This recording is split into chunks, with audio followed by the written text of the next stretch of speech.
Okay, so MMA's been my favorite sport for as long as I could remember, and it really hasn't been close. Nothing really compares to two men walking into the octagon, the modern day gladiators fighting tooth and bone to see who's the toughest on the night for the glory, for the fame. It is the modern equivalent of the Colosseum. But recently, my attention has been grabbed by another sport, and that's the World Cup. 48 countries enter a tournament and a group stage and compete to see who has the best soccer or football nation in the world. And it reminded me of one of my favorite parts of MMA in general, and that is the global nature of it. Fighters getting to represent their countries, big and small, on the global stage for all the fans supporting at home and bringing these countries to the forefront for people that might have never even heard of them.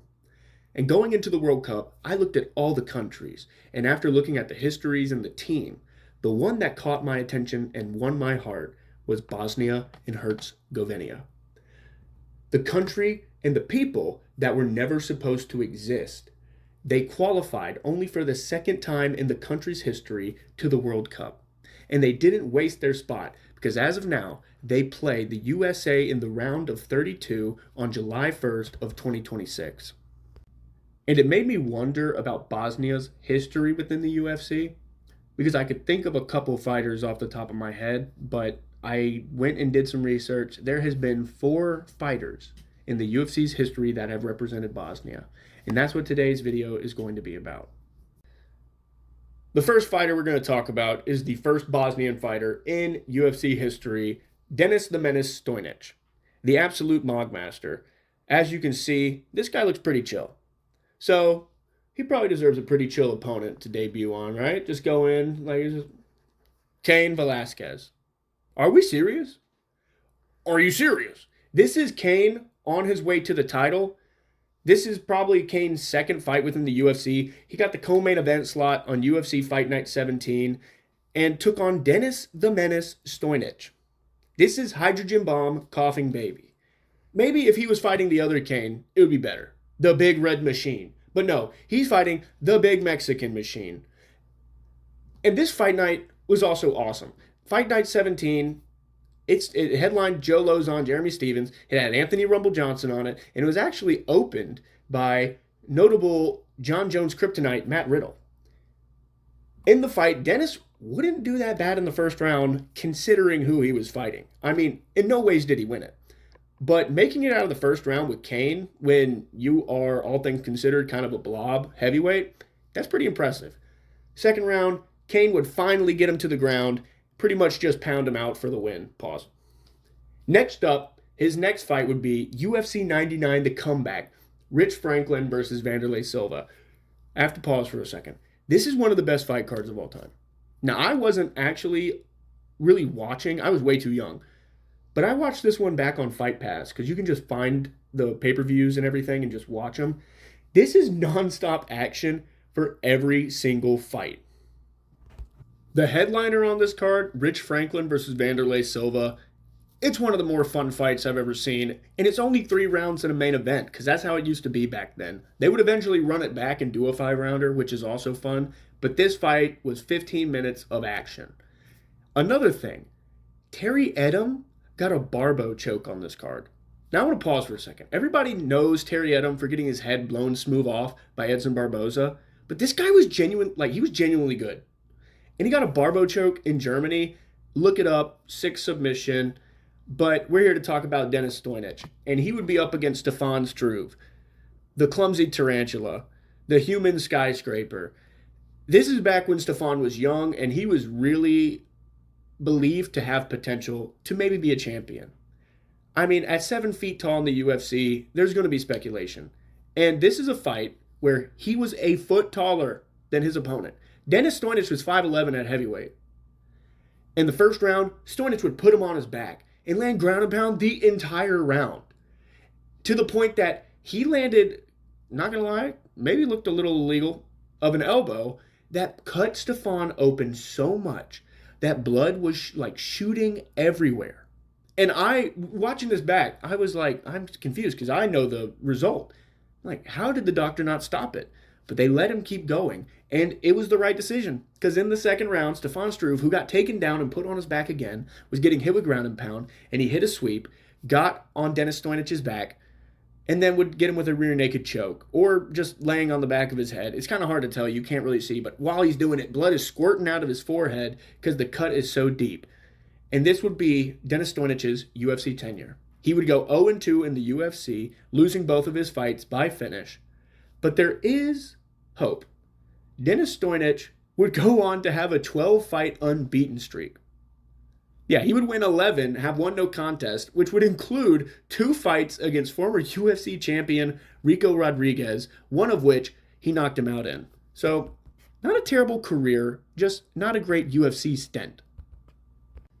The next Bosnian fighter in the UFC would be Mirsad Bektic, who is probably the most well-known name on this list for good and bad reasons.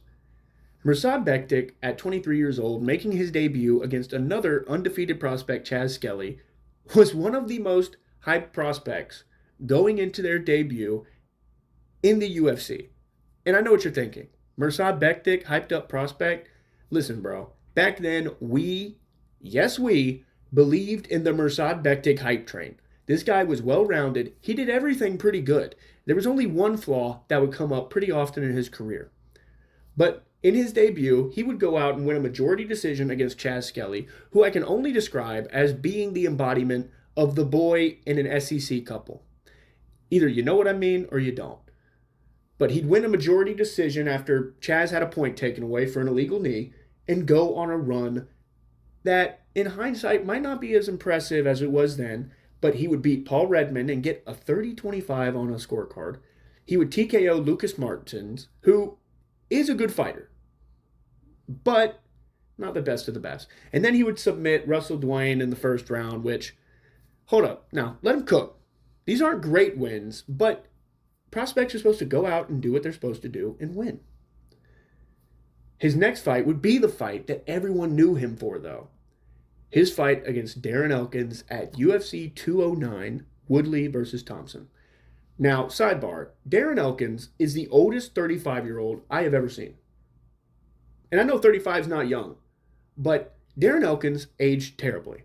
And that chest hat, I have to say, I know it looks bad, but I love it. Because it fits. Like, if you're going to look that way, you might as well get a chest hat that says the damage. Because who's going to mess with you? Not that anybody should, but just saying. And for some perspective of how different the UFC was back then, this fight was refereed by Chris Taioni, and he had hair. And I'm not going to lie, he's rocking it. Like, Chris Taioni with hair, he looks like a chill guy. Now, he looks like he wouldn't let his daughter date certain people, but he looks like a pretty chill guy besides that. And this fight was pretty entertaining, but first round, 10-8, Bektic.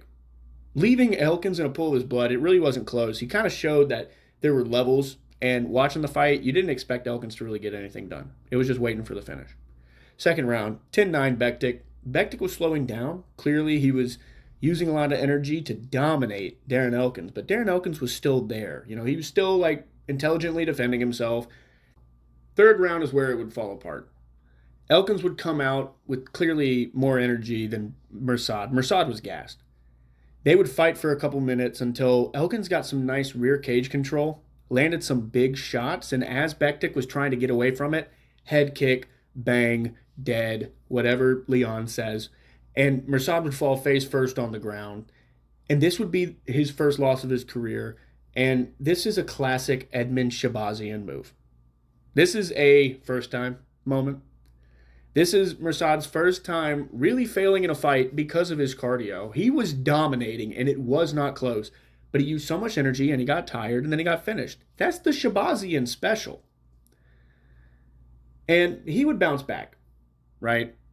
Go to Fredo Pepe. He'd get a first-round TKO with a nice body shot. And then he would get a split decision win over Ricardo Lamas. And let's just say, it shouldn't have been a split. It was pretty clear. But this is post-Josh Emmett, Ricardo Lamas, so I don't know if it's as impressive because he did seem a little shy in the fight, and Mirsad clearly won.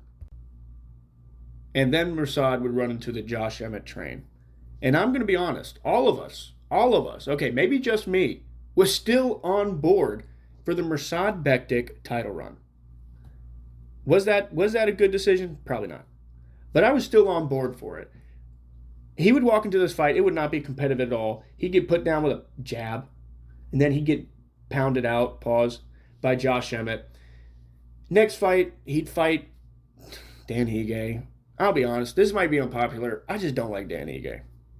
I don't have anything against him necessarily, but like, what does he even do? We've seen it more lately, but Dan Hige gets a lot of respect for the right reasons, but maybe I'm just a hater. I've just never been a Dan Hige guy.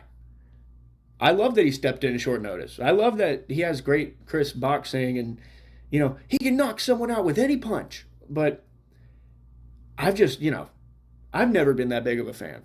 This fight, it would go to a split decision and Mirsad would lose. It shouldn't have been a split. Danny Gay clearly won.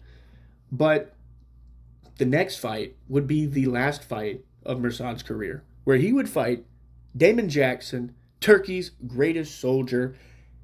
Little sidebar, if you think it looks bad, you are lying. This might be one of the best turkey hair jobs I've ever seen in my life. And I'll stand by that. I think he looks great. The only reason people don't think it looks good is because they've seen him before he got it. But I think it looks great. And Turkey's greatest soldier, Damon Jackson, would take this fight on 3 days' notice. 3 days' notice. And out cardio Mirsad Bektic and win the fight. It was kind of back and forth, but he choked out Mirsad with a mounted guillotine. And Mirsad would then retire from MMA due to injuries and the direction of his career. And I'd give him a 6 out of 10. That's not a bad career. He finished with 6 wins and 4 losses. If you can end your UFC tenure, your UFC career with more wins than losses, I don't care who it is, that's a good career. Like, that's the type of career that you want to have. And now he coaches and he has a gym up in Montreal, and that's great. He's taking kids off the street and he's doing his part in the community, so you love to see that. The next Bosnian UFC fighter we're going to talk about is Elvis the King Mutapcic. Now, this guy got his nickname because his name's Elvis, and he signed his UFC contract the day that Elvis was born. That is where the good kind of ends. He's not bad, and he's not a bad guy in any way, but he does look like he would turn the body cam off. We got to be real here. He looks like he would turn the body cam off. He looks like there's a certain type of person he would not let date his daughter. He is blasting the divorced dad rock while he picks up his son from karate. That's just how he looks. But his UFC tenure would be very underwhelming. He would debut against Francimar Barroso, short notice, up a weight class. So I give him props there. I don't want to count that really as a loss. He went up to 205. He's a middleweight. He went up to 205, and he fought a guy that ended up having a pretty good career. Elvis weighed in at 201, and it kind of showed in the fight. He was just a smaller guy. So I don't want to hold that against him, but his next fight was against Kevin Casey. Yes, notable steroid user Kevin Casey. And the fun thing about Kevin Casey is he's actually Muhammad Ali's son-in-law. And this fight would actually take place the day after Muhammad Ali died. So what did Kevin Casey do? He went in and gassed out in the first round and then got beat up in round 2 and 3. But for some reason, maybe because of the death of the greatest, the judges saw this as a split draw. This is a terrible decision. And Elvis Mutapcic should have a win on his career because Kevin did nothing in the second round. And this is that 2016 UFC judging where lay and pray gets more than damage on the feet. Elvis hurt him on the feet in that second round, and the judges could not care less. Well, at least one did. One judge did care. And then he would fight Anthony Smith. Anthony Lionheart Smith, our GOAT. Our GOAT, Anthony Smith. This would be a rebooked fight from the regional scene where Elvis Mutapcic had a title fight booked against Anthony Smith in the regional promotion out in the Midwest. They'd be rebooked. Anthony Smith would go in with beef for some reason, and Elvis would just go to fight. First round, Elvis put him on his back. Takedown, of course. Dominated him the entire round. Wasn't even close. And then Anthony Smith went back to his corner, and they probably told him that he was going to attack his family or something because Anthony Smith came out and just beat the brakes off Elvis in that second round. Like, He landed a nice elbow in the clinch that dropped him and landed some of the longest hammer fists that I've ever seen. And we can hate on this, but there was a point Anthony Smith was good. Whether you like him or not now, Anthony Smith was good. And I don't know if this is necessarily that bad of a loss. This would be a loss that was on that win streak Anthony Smith had, where maybe it's not the worst loss to have in your career. But he would end up being cut. His UFC tenure would end with 2 losses and a draw, and nothing really of note after. And the fourth and final Bosnian fighter that we've had in the UFC is Damir the Bosnian Bomber Hadzovic. And I got to be transparent. I like watching this guy fight. I do. I think he's entertaining, and I'm a fan of this guy. I'll be objective about how his career went, but this guy I am a fan of. And he started his career against Mirsad Bektic. Now, I got to be honest. This is an underrated, lost lightweight to the UFC history. Mirsad Bektic was in the lightweight division, right? Had a 5-fight KO streak in the lightweight division, never even sniffed a title shot. How stacked was it back then? It was insane. And he would come in and he'd lose. He'd get knocked out in the first round. It was a good punch. And he would return and lock in against Marcin Held. Marcin Held would hold him down, would just wrestle him. Didn't even do that much damage. Would just wrestle him for the first 2 rounds. But then in that 3rd round, Damir locked in. And while Marcin Held went for a very ill-fated Imanari roll, Ryan Hall style, Damir with the knee that kind of turned into a kick punt, like he bam blasted him. Marcin Held out immediately. 1 more to go, right on the kisser. Walked away, started celebrating, and this netted him a performance bonus that probably kept him in the UFC, which is a bad spot. I mean, he got put up as a big underdog in his first 2 fights, and then his next fight would happen.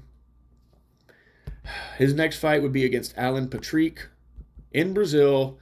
Everybody knows Alan Patrick, the most entertaining fighter in UFC history.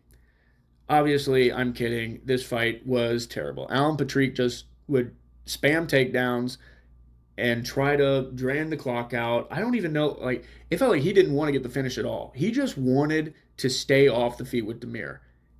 And a lot of fighters show that respect to Damir that I feel like it's not talked about enough. Nobody wants to strike with this guy. There's only one guy that did when he could have just wrestled, and we'll talk about him later. But nobody wants to strike with this guy, and when you look at him, you can tell why. This dude is big. Damir is a massive lightweight. But after the Alan Patrick fight, then the title run started. First up, he had Nick Hein in Germany. Not a favorable matchup. Nick Hein, a German, had him in Germany. Honestly, Damir kept getting shipped off to fight people in their homelands. He was fighting Germans in Germany, Brazilians in Brazil. He was the guy that they were like, okay, well, he'll lose. We'll give him a little cupcake fight. Well, he fought Nick Hein in Germany. This is one of the worst split decisions ever. This should have been a unanimous decision. You can argue that it was just 30-27. Damir was beating the brakes off this guy. And Nick Hein's no bum. But one thing that's not talked about enough, Damir landed an effective crescent kick in a UFC fight. And that's not talked about enough. An effective crescent kick, which clacked across the arena. You could hear it. It sounded like the 10-minute clacker. An insane crescent kick. And then his next fight, he would go on to fight Polo Reyes. And let's just say he would make Jeremy Stevens proud because when he hit Polo Reyes, he didn't move. Of course, it was from ground and pound. But still, he was beating the brakes off this guy. And this is where we thought the Damir Hadzovic title run was going to start. But then he ran into a couple roadblocks. He would fight Christos Giagos, and Christos would strike with him on the feet. And this fight was one of the only fights that Damir was just outclassed when they were on the feet. And it would go to decision. Christos would wrestle him, and it's tough for me to talk about. But the next fight against Renato Moicano, he would get submitted in 44 seconds in the first round, which isn't a great showing at all, but it did give us one of the funniest quotes in MMA history that I'm sure you've seen on a compilation of funny moments. And then he would get a fight against former main eventer Yancy Medeiros. And yeah, we got to talk about this. I'm going to rant about this a little bit. What kind of condition was the UFC in that Yancy Medeiros was main eventing a fight night against Cowboy Cerrone? Talk about what the hell is a polar bear doing in Arlington, Texas?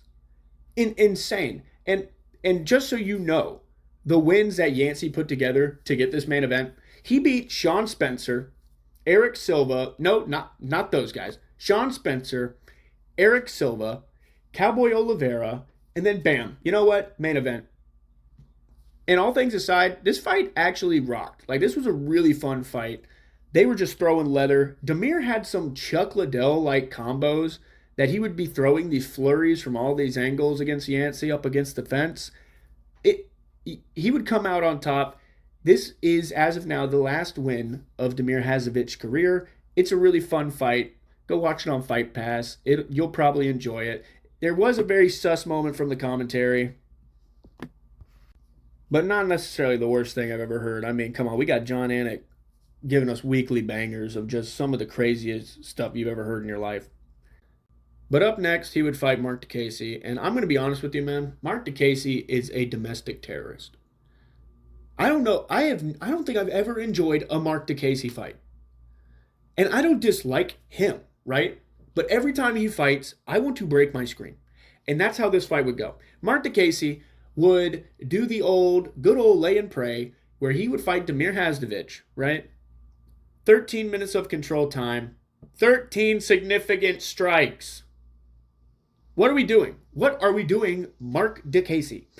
I don't know. I don't know what he does. He's a kickboxer that came in and started wrestling everybody. The old Leon treatment, except, he doesn't have any of those highlight knockouts to make people forget that Leon is one of the most boring fighters in UFC history. And after this fight, he'd get matched up against Terrence McKinney, and he would lose the coin flip. Because that's really what it is when you fight Terrence McKinney. You flip a coin. Are you going to win or lose in the first round? He lost. He didn't really get started, and I'm not making an excuse. He just really didn't get started against Terrence McKinney. McKinney just bombarded him and got him out with some ground and pound from back mount, which, good performance by Terrence. He knew what he needed to do, and Damir hasn't had a fight since. So I thought he just got cut by the roster, but actually, after talking to him, he is still an active member on the roster, and he's looking for a fight later this year. So I have an idea.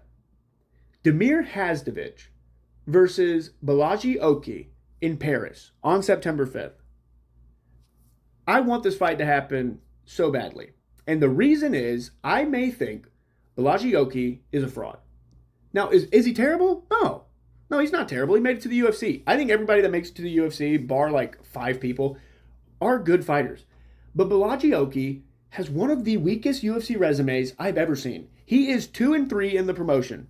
His 2 wins are against featherweights that came in on less than a week's notice. And he didn't even finish them. And I know it's short notice for both opponents, but these are featherweights. And then his 3 losses would be the times that he had a full camp against a lightweight with a full camp, and he got finished. And did he fight pretty good opponents? Yeah. But at the same time, his only wins were decision wins against guys that would go on to do nothing of note so far in their UFC careers at a weight class below him. So I would love for this fight to get made. Personally, I think that Damir could pull it through. I think this is a pick'em fight if they make it. I don't think Balaji has the wrestling to really dominate Damir like that. But I don't think Damir is necessarily such a good striker that Balaji can't find any openings. I would give Damir the edge because Damir has proven knockout power. Balaji hasn't proved it yet, besides on Contender Series, which, personally, a lot of those Contender Series fights, I don't count towards their UFC resume, just because we've seen some of those guys that go on Contender Series and lose, never win a fight again. It was just like the right moment in time that they got called up. And I'm going to end this video with something that I plan on doing every now and then. I'm not going to do it every video, but we're going to induct Damir Hadzovic into the Channel Hall of Fame. In the inaugural video, Damir Hadzovic is going into the journeyman wing of the Buffalo MMA Hall of Fame. I think this guy is the epitome of a journeyman, and I'm going to stop. Everybody right now is thinking, how could you slander our GOAT, Damir Hadzovic? This is not slander at all. Real fans of the sport know that journeyman as a label is not an insult. It's a good thing. Cub Swanson just talked about it a couple months back. It's a good thing to be a journeyman. They are the backbone. They are like journeymen in MMA are like the truck drivers for America, for the world. They are the backbone of the sport. And he is like a quintessential journeyman that I enjoy his fights. I am biased. I held it back a little bit, but I'm biased and I'm going to put him inside the Buffalo MMA Hall of Fame. And there's some requirements that I'm going to flesh out more because not everybody can really be in the Buffalo Hall of Fame. I can get whoever I want, but I also don't want to make it to where I'm just putting my favorite fighters in the Hall of Fame. That doesn't seem very fun if I'm just putting guys I like. But yes, thank you, Damir Hadzovic, the inaugural member of the Buffalo MMA Hall of Fame. We will get you some members in the journeyman wing as we go on continuing the sport. Thank you for watching the video. I appreciate if you tuned in and stayed the whole time especially. I'm going to try to make videos every week. I'm a college student that's also working full time, so this is more of a passion project thing. I'd love to hear in the comments any other countries you might want me to look at. I mean, don't list America or countries that have like 600 UFC fighters in the history, but just some countries that you would like a deep dive in. I'll take a look, and any that makes sense I'll do. I'm going to cover more than just countries within the UFC's history. I'm going to cover storylines of the current MMA landscape, of the past fighters and legends in the sport. I kind of want to make this a well-rounded channel where you can just go and find a video about a niche topic that might pique your interest. And if you want to stay and listen to the whole thing, go ahead. But thank you for listening. Subscribe, leave a like if you want. It helps the algorithm show people my work. I know it's not the best work in the world, but it'll do. It'll do. And I hope y'all have a good day, man. Thank you for listening.